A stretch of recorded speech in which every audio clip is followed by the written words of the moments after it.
إن الحمد لله نحمده ونستعينه ونستغفره ونؤمن به ونتوكل عليه ونعوذ بالله من شرور أنفسنا ومن سيئات أعمالنا من يهده الله فلا مضل له ومن يضلل فلا هادي له ونشهد أن لا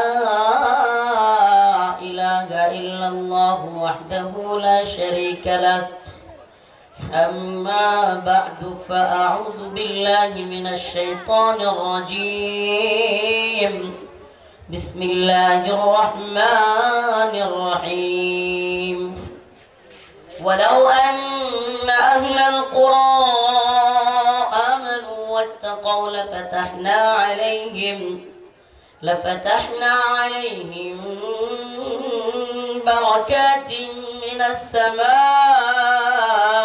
والأرض صدق الله مولانا العظيم وصدق رسوله النبي الكريم ونحن على ذلك من الشاهدين والشاكرين والحمد لله رب العالمين شكرا درود شريف পড়ি اللهم صل على محمد وعلى آل محمد كما صليت على إبراهيم وعلى آل إبراهيم إنك حميد مجيد এই দরুদ পড়েন না কেন? দরুদ পড়লে গুনাহ হয় না সওয়াব হয়? যে ব্যক্তি বেশি বেশি দরুদ পড়ে আল্লাহর রাসূল সাল্লাল্লাহু আলাইহি সাল্লাম স্বপ্নে যুগে তার সাথে দেখা দেয় এবং যে ব্যক্তি রাসূলকে স্বপ্ন দেখলো তার জন্য আল্লাহর রাসূলের সুপারিশ ওয়াজিব সুবহানাল্লাহ এবং যে রাসূলকে দেখলো হাদিসে আসছে সে রাসূলকেই দেখলো কারণ কি শয়তান রাসূলের আকৃতি ধারণ করতে পারে না তাহলে আমরা দরুদ পড়ি না কারণ বিদআতীরা দরুদের নামে বন্ডামি করে আমরা দরুদ ছেড়ে দিয়েছি বিদআতীরা দরুদের নামে বন্ডামি করে আর আপনারা গিয়ে খেতে গিয়ে বাঁধতে যান বাঁধতে গিয়ে বড় সেনাবাহিনীর লোকে ফাইট লাগাই দেন না বরং আমরা দরুদকে এত বেশি প্রচার করব এত বেশি দরুদ পড়ব বেদাতীদের কোনো খানাই নেই পড়েন আল্লাহুম্মা বারিক আলা মুহাম্মাদিন ওয়া আলা আলি মুহাম্মাদ কামা বারাকতা আলা ইব্রাহিম ওয়া আলা আলি ইব্রাহিম ইন্নাকা হামিদুম মাজিদ কাটাল ডুন্ডুলিয়া ঈদগাহ মাঠ ও মদিনাতুল উলুম নুরানিয়া হাফিজিয়া মাদ্রাসা ও ইতিমখানা ত্রিশাল ময়মনসিংহের উদ্যোগে আজকের এই তাফসীরুল কোরআন মাহফিলে সম্মানিত উলামায়ে কেরাম মুরব্বিয়ানে ইজাম প্রিয় যুবক ভাইরা স্নেহের ছোট ভাইরা আল্লাহ রাব্বুল আলামিনের দরবারে লাখো কোটি শুকরিয়া যে মহান রব্বুল আলামিন আপনাকে আমাকে কোরআন সুন্নাহ অনুযায়ী কিছু কথা বলবার এবং শুনবার তৌফিক দান করেছেন সেজন্য অন্তঃস্থল থেকে কালিমাতুশ শুকর আদায় করে স্বতঃস্ফূর্ত আওয়াজ করে বলি আলহামদুলিল্লাহ। আমি আপনাদের সামনে আজকে যে আয়াত তিলাওয়াত করেছি আল্লাহ পাক সেখানে ঈমান এবং তাকওয়া অবলম্বন করার পর আল্লাহ পাক আসমান এবং জমিনের সমস্ত বারাকা খুলে দিবেন।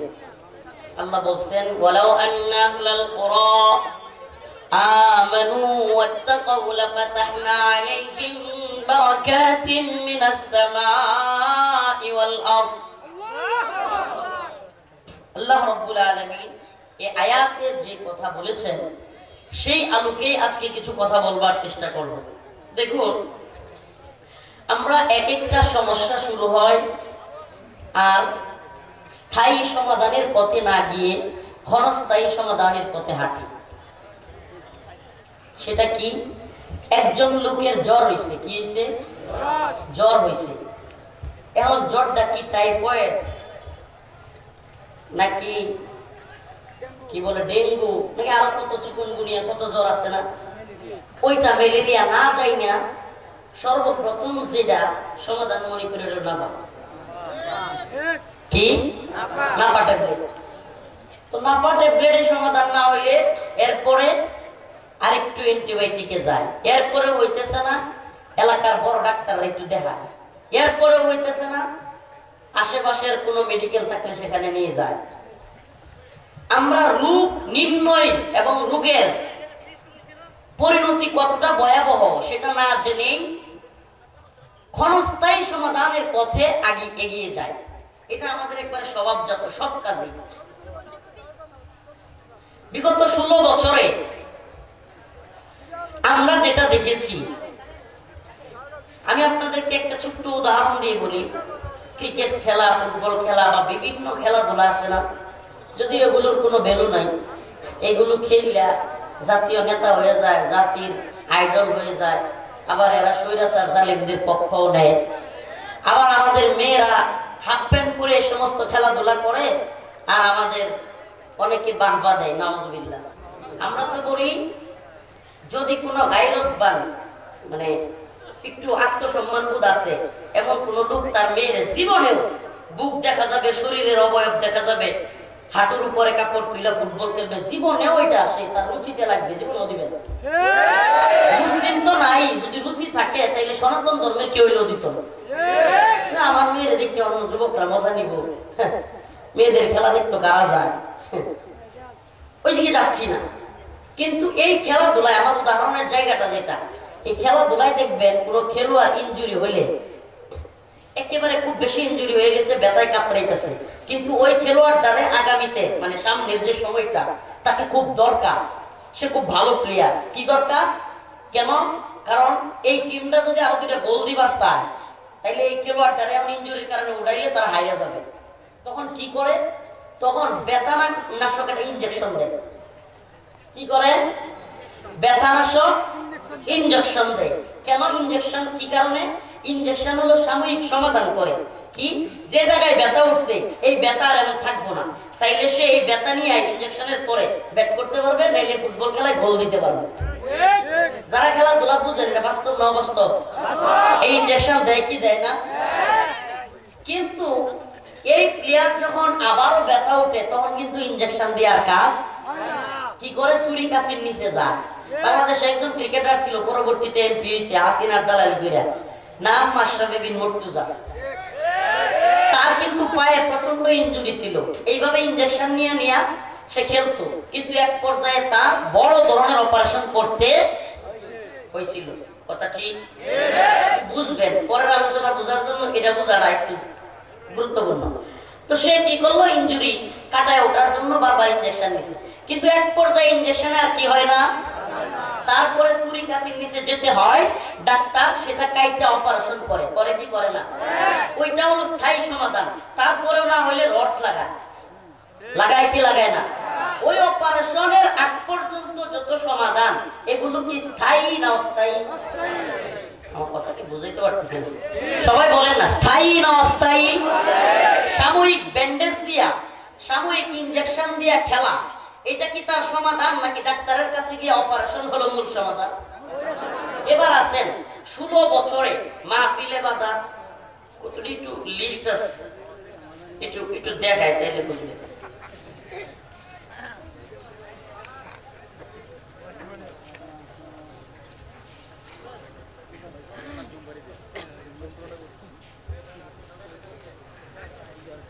মানে এত বেশি জুলুম বিগত 16 বছরে হয়েছে, যে জুলুমগুলোর কারণে মাহফিলে বাধা, আলেমদেরকে জেলখানায় নেওয়া, রিমান্ডের নামে নির্যাতন করা, এটা মুখস্থই বলি, আলেমদেরকে রিমান্ডের নামে নির্যাতন করা, আলেমদের দাড়ি দুইরা টান দেয়া, শেখুল হাদিস আল্লামা মামুনুল হকের দাড়ি দুইরা টান দেয় না?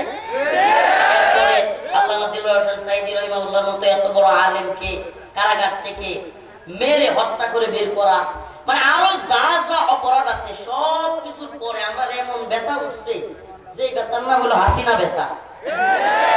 ব্যথার নাম কি? এখন এই ব্যথার থেকে দ্রুত একেবারে ছটফট করতেছে পুরা জাতি। হাসিনার ব্যথায় পুরা জাতি, শিক্ষাঙ্গন ধ্বংস, স্বাস্থ্য খাত ধ্বংস, অর্থনৈতিক খাত ধ্বংস, আলেম উলামা, মাদ্রাসা, মসজিদ, সব জায়গায় আওয়ামী লীগের কমিটি, সব জায়গায় আওয়ামী লীগের প্রভাব, সব জায়গায় এমন বিড়ম্বনা, এমন অবস্থা, এমন ব্যথা পাবলিকের উঠছে, সারা দেশের মানুষের, সাংবাদিকের ব্যথা, উকিলের ব্যথা, বক্তার ব্যথা, মুফতির ব্যথা, ছাত্রদের ব্যথা, সব জায়গায় ব্যথা, সব সেক্টরে যখন জ্বালা শুরু হয়েছে, ব্যথা শুরু হয়েছে, সবাই মিলে ব্যথার ছুটে জাকুলি মারছে। এখন হাসিনার ব্যথা কমছে, কিন্তু ইনজেকশন হয়েছে সাময়িক। ইনজেকশন কি? ইনজেকশনটা কি স্থায়ী সমাধান নাকি অস্থায়ী? এই ইনজেকশনের নাম হলো উপদেষ্টা কমিটি।